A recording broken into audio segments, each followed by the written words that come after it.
Olá, sejam todos muito bem-vindos. Hoje é dia 8 de março, o Dia Internacional da Mulher. Uma data tão especial, um símbolo de luta das mulheres do mundo todo. A data é uma celebração das conquistas sociais, políticas, econômicas e culturais das mulheres. A TV Todo Dia decidiu homenagear as histórias da nossa região, dar voz às mulheres simples, do dia a dia, que são mães, trabalhadoras, donas de casa, autônomas e resilientes. Produzimos 5 episódios especiais que foram ao ar ao longo da semana nos telejornais da emissora. Mas, se você não teve a oportunidade de assistir ou gostaria de rever, este é o nosso episódio mais que especial do Dia Internacional da Mulher. É um resumo de todas as histórias de mulheres que você pode se identificar. É o especial Mulheres. Começamos contando a história de Marizilda de Americana, uma mulher que superou suas dificuldades e acolheu o próximo. Farinha, leite, ovo e fermento, tudo isso para chegar em um resultado, um pão caseiro. Mas muito mais que um pão. Aqui a gente encontra uma história de uma mulher inspiradora. Mas qual será a história por trás do pão? Eu comecei a sonhar que fazia pão. E aí foi ardendo dentro de mim a vontade de fazer pão. Foi aonde eu comecei a fazer os pão, né? E esses pão não fiz nenhum curso, ninguém me ensinou, mas a vontade de fazer, cheguei até onde eu estou hoje, aí vivendo do pão.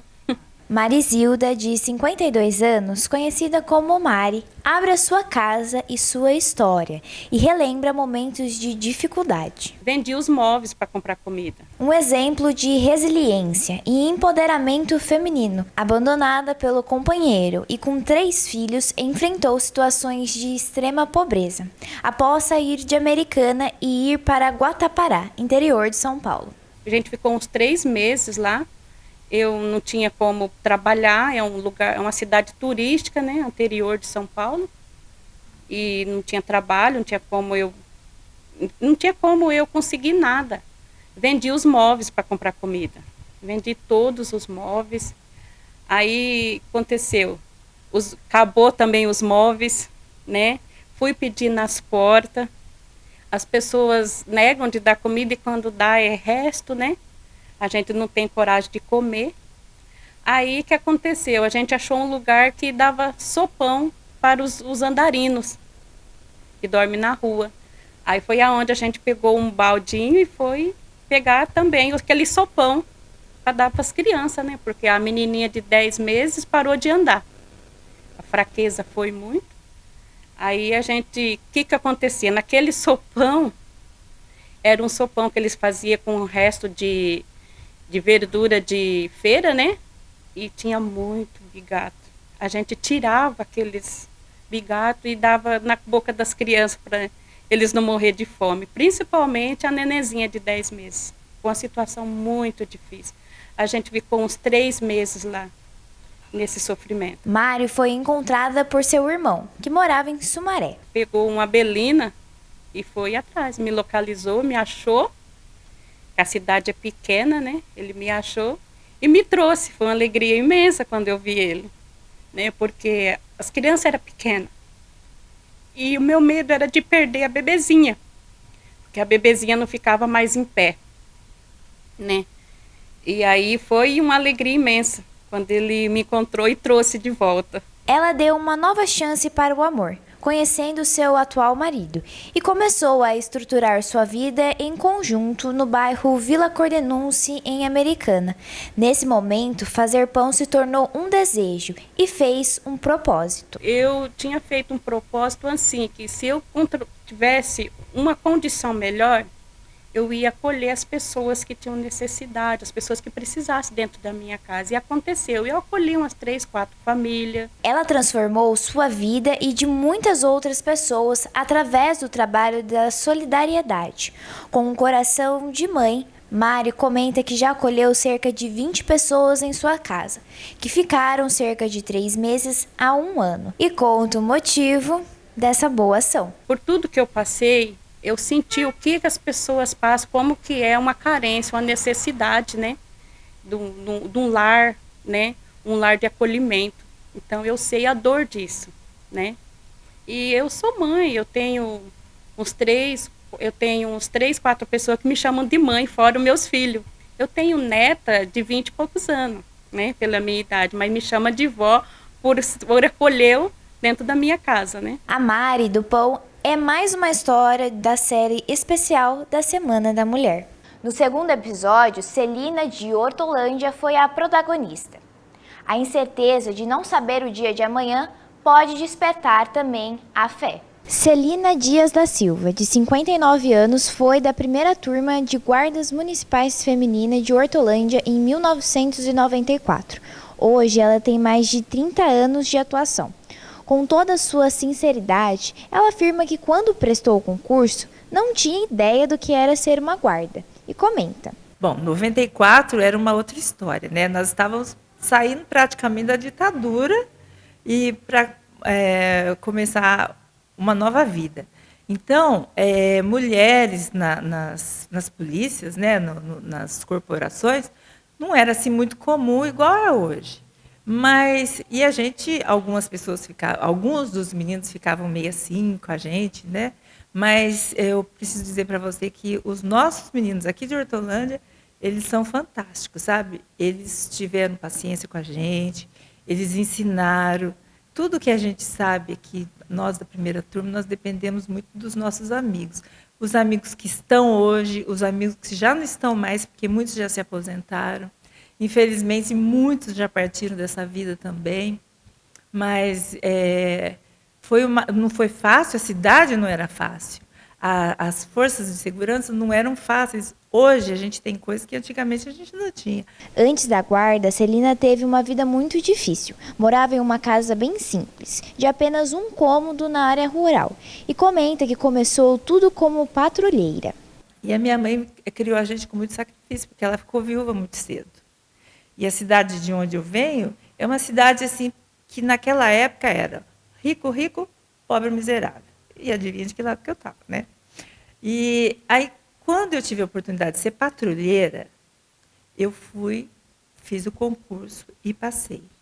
Mas uma coisa importante que eu quero deixar bem frisada aqui, que eu só consegui isso porque lá no lugar que eu morava, como a gente era de uma área muito pobre, a escola que tinha do lado, que é o Centro Educacional SESI, ele tinha que dar vagas para a gente. E eu consegui, graças a Deus, chegar até onde eu cheguei hoje, porque eu estudei. Só a educação muda a vida de uma pessoa. Após 13 anos como patrulheira, Celina foi demitida e ficou um ano desempregada. Ela prestou o concurso da guarda e, após 30 anos de carreira, ela já trabalhou em diversos setores, como na rua, no controle, projeto de prevenção de drogas, corregedoria e ensino. Quando Celina pensou em se aposentar, ela decidiu fazer um curso para se ocupar e escolheu a enfermagem para essa nova empreitada. E eu teria me formado no final de 2022. Só que quando eu estava fazendo já tinha feito os 4 anos, eu ia começar o estágio. Foi na alta pandemia. Aí eu descobri que estava com câncer. Perto de finalizar o curso, Celina teve câncer de mama e recebeu o diagnóstico na guarda. O câncer era agressivo e crescia rápido. Em um mês, ele cresceu 8 centímetros. Só que, como eu fazia os exames preventivos todo ano, então eu descobri em tempo. Porque se eu não tivesse descoberto em tempo, eu não estaria aqui hoje conversando com você. E eu passei por muita dificuldade durante o tratamento, sabe? Eu fiz cirurgia. Antes da cirurgia, eu fiz quimioterapia. Depois eu fiz a cirurgia. Depois eu fiz quimioterapia de novo, radioterapia. Então, tudo que você pode imaginar que uma pessoa que tem câncer faz, eu fiz.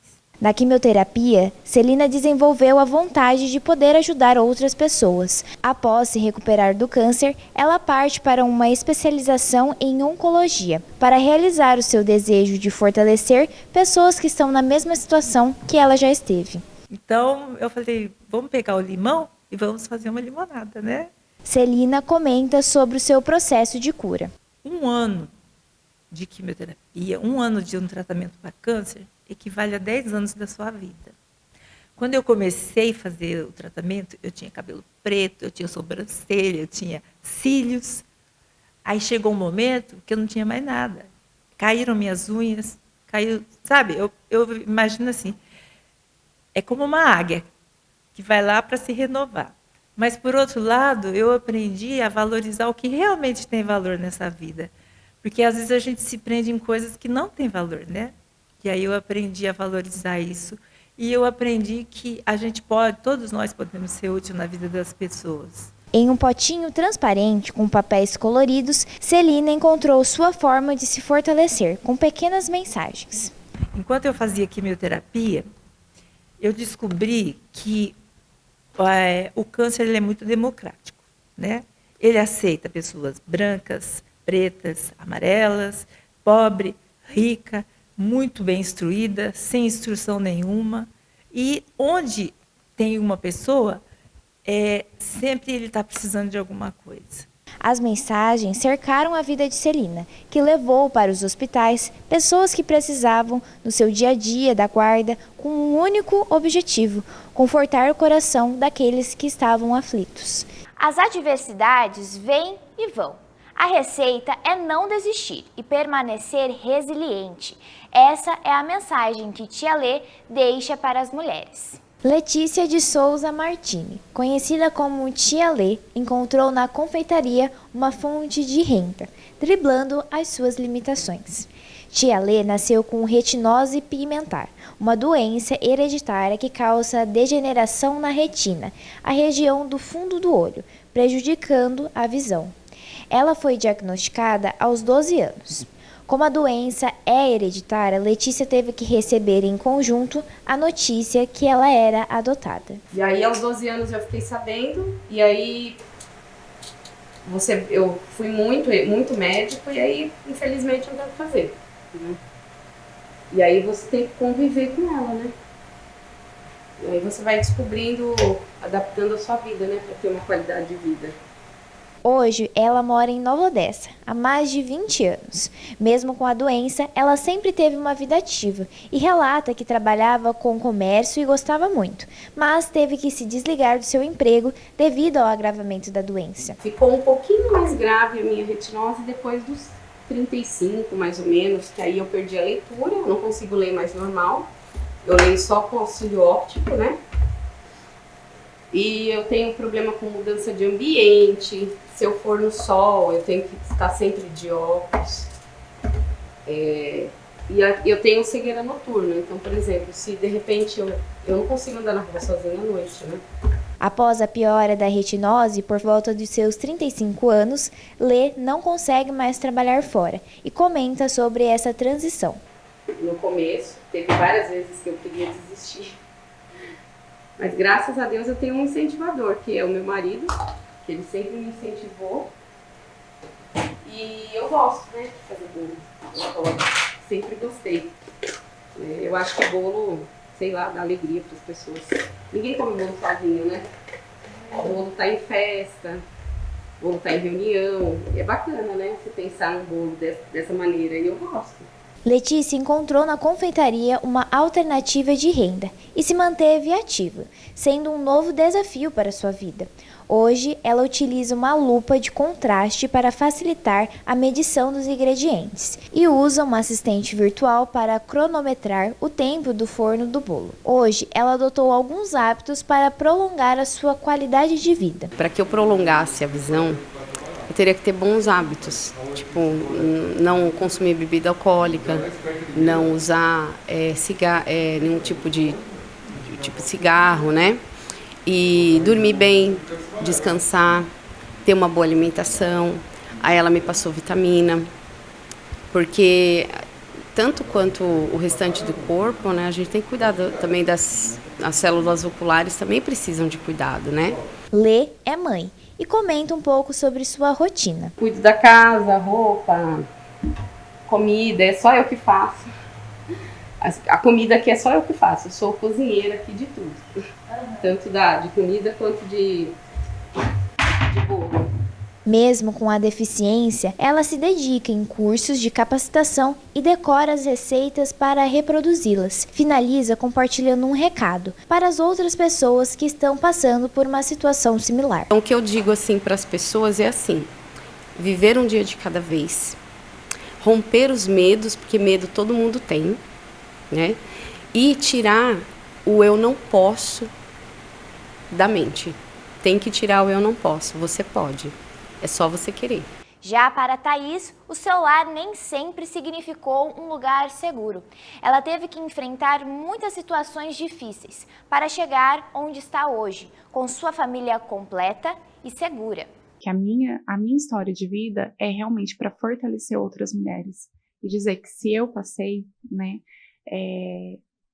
todas podem passar. Thaís cresceu no orfanato em Garça, município de São Paulo, dos seus 10 aos 17 anos. E isso se deu devido à relação conturbada com sua mãe. A minha mãe e eu não nos dávamos muito bem, então a minha mãe tinha um relacionamento com uma pessoa, no qual naquela época eu sofri abuso. E a minha mãe não tinha muito... Eu falo que não tinha aquele amor de mãe, né, no qual a gente espera, que é aquele amor no qual acaba nos abraçando, né, se sentindo para ser o nosso porto seguro. Eu não tive isso. Naquela época, quando eu fui falar para minha mãe do acontecido, do que havia acontecido, ela não acreditou em mim. Sua casa já não era o seu porto seguro e a rua se transforma em seu lar, sendo encaminhada ao orfanato pelo Conselho Tutelar. Eu sentia muito medo, com isso eu só queria ficar na rua, porque parecia que a rua, na verdade a minha casa era para ser um lugar seguro, mas na verdade não era. O lugar seguro que eu me encontrava era na rua. Ela relembra sobre o seu primeiro dia no orfanato. Naquele momento eu chorava muito, eu sofria, eu me lembro de chegar na porta do orfanato, de perua, e é como se eu tivesse sido abandonada ali. Né? Aos 17 anos, Thaís decide sair e foi trabalhar em uma floricultura. E aos 18 anos, ela engravida do seu primeiro filho. Eu engravidei, eu tinha 18 anos, tive ele, né, perto dos 19. E a partir daí foi que eu também não esperava o que iria acontecer comigo. Por tudo que eu iria passar, como que iria ser, eu não imaginava por tudo que eu ia passar. E aí foi que começaram as minhas maiores batalhas, né? Além da gravidez, de eu ter passado por uma gravidez bem difícil, bem complicada, eu ter voltado para casa da minha mãe. A gente teve uma briga quando meu filho completou 13 dias de vida. Ela me colocou para fora de casa. Com isso, um pouco antes, na hora que a gente estava discutindo, ela me jogou para cima do meu filho. Ele estava deitado na cama, eu quase caí em cima dele. Naquele dia, eu poderia ter matado meu filho. Após momentos de dificuldade, quando o filho de Thaís tinha apenas 6 meses, ela foi acolhida por uma amiga e relembra. Meu filho estava para completar 6 meses. Eu simplesmente recebi um belo de um dia o oficial de justiça na minha casa, na casa da minha mãe, né? Na época eu morava ainda com ela, eu estava prestes para começar a arrumar um trabalho, tudo.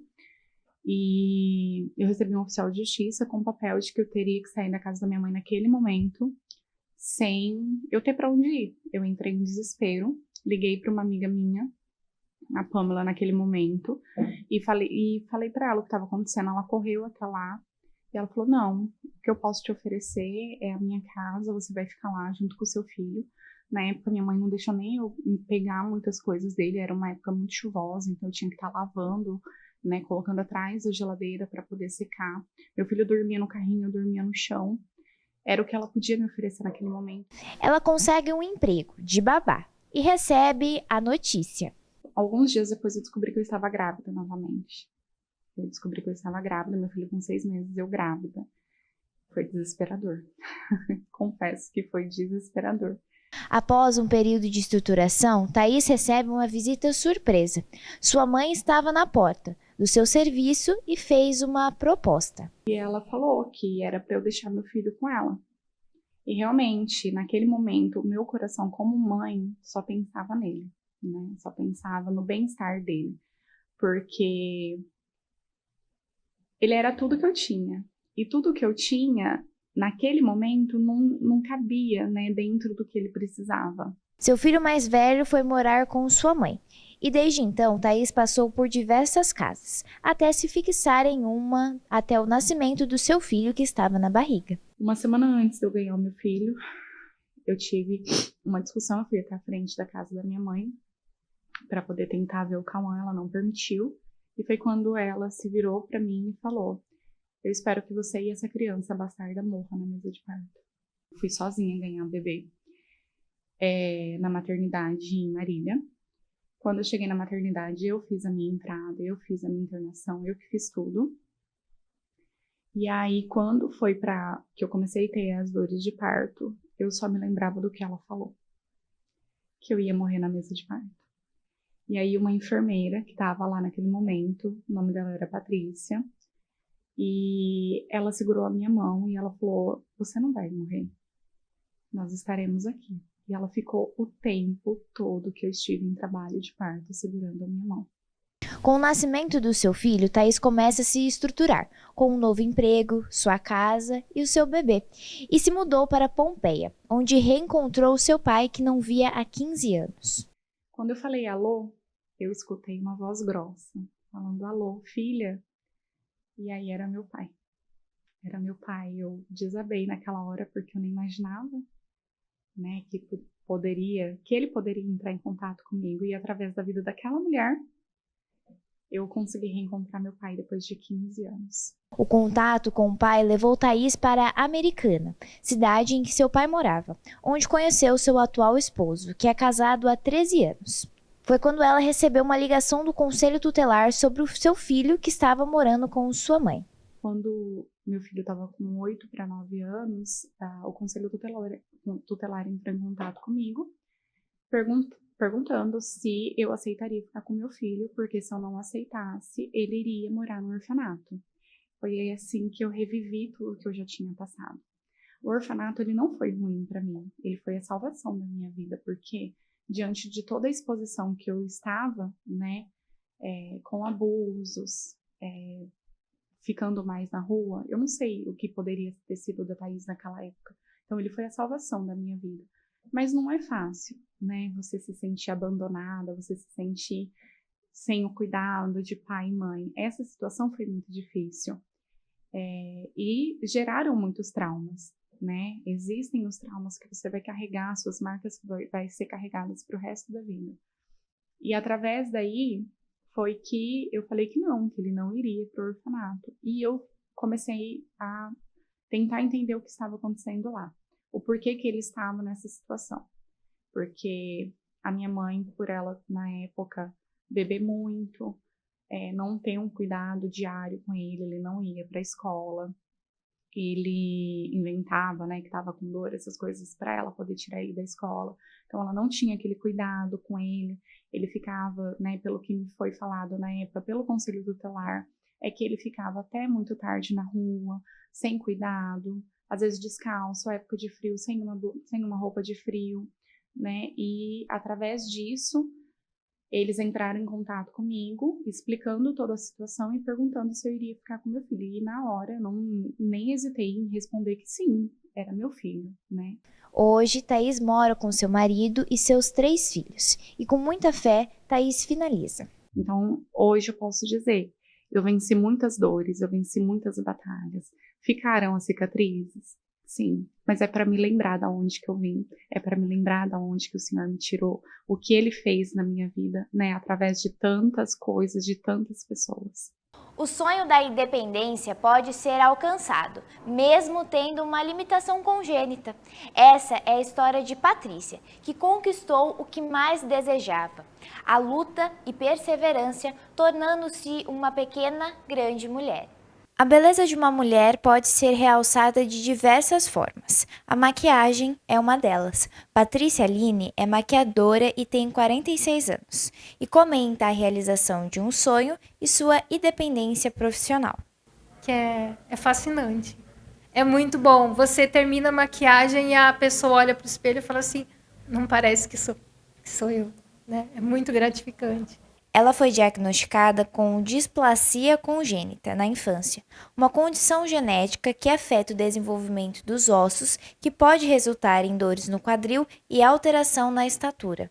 Paty relembra que quando começou a andar, seus pais a levaram no ortopedista. Desde pequena eu tive desafios, né? Fiz bastante cirurgias para minha perna entortou, meu pé caiu, então a minha vida é cheia de desafios, né? Depois das cirurgias, eu fui fazendo a escola normalmente, sempre tinha um desafio ou outro, sempre tinha uma conversinha ou outra das pessoas, né? Por eu ser pequena e tal. Ela sempre teve contato com a arte e a maquiagem ganhou um espaço no seu coração. Toda festa que tinha, eu maquiava minha irmã, minha mãe, minhas amigas, e todo mundo, você leva jeito, você leva jeito. E eu nunca consegui, na verdade, fazer um curso de maquiagem. Há cerca de 1 ano, Paty investe em um curso profissionalizante e começa a atender clientes. Eu falei, não, eu quero mais. E aí eu fiz esse curso mais completo, né, de maquiagem. E aí deu certo, eu tô trabalhando com maquiagem, é um desafio todo dia, né? Por conta da minha coluna, por conta das diversidades da rua, de onde parar o carro, né? Isso mesmo, carro. A Paty dirige e comenta que quando tirou a carta, preferiu não contar para ninguém. E foi uma surpresa a sua conquista. Eu sempre quis dirigir e sempre foi um desafio para mim. Na época que eu fiz 18 anos, não tinha tanto acesso às adaptações, né? E em 2017 eu vi que era possível. E eu corri atrás, fiz adaptação no carro da autoescola, tirei a carta e depois eu comprei o meu carro. E é uma independência gigante. É muito bom. É muito bom. E assim, o carro, ele é o melhor amigo da mulher, porque ele leva você onde você quiser, ele não reclama, sabe? E até para mim maquiar as minhas clientes, para mim me locomover, para mim ter a minha vida independente.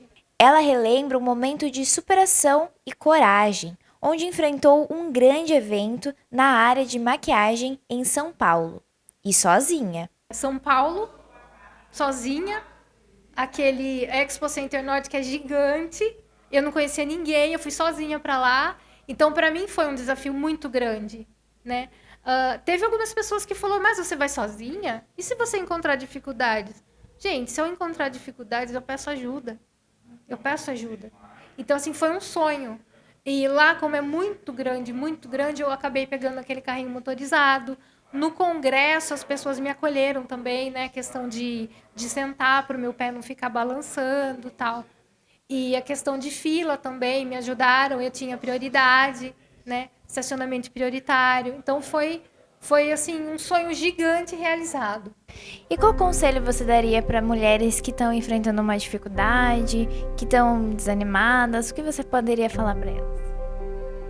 Lute pelos seus sonhos.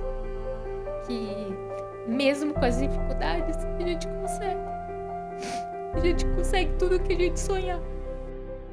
Demos luz às mulheres da região nessa série de 5 episódios. Mulheres estas que enfrentaram dificuldades, mas que permaneceram firmes e hoje carregam marcas de suas vitórias. A TV Todo Dia finaliza a série em homenagem às mulheres, mas a história permanece viva no coração da Marizilda, Celina, Tia Lê, Thaís e da Patrícia, e de todas nós. Nicole Maia para a TV Todo Dia.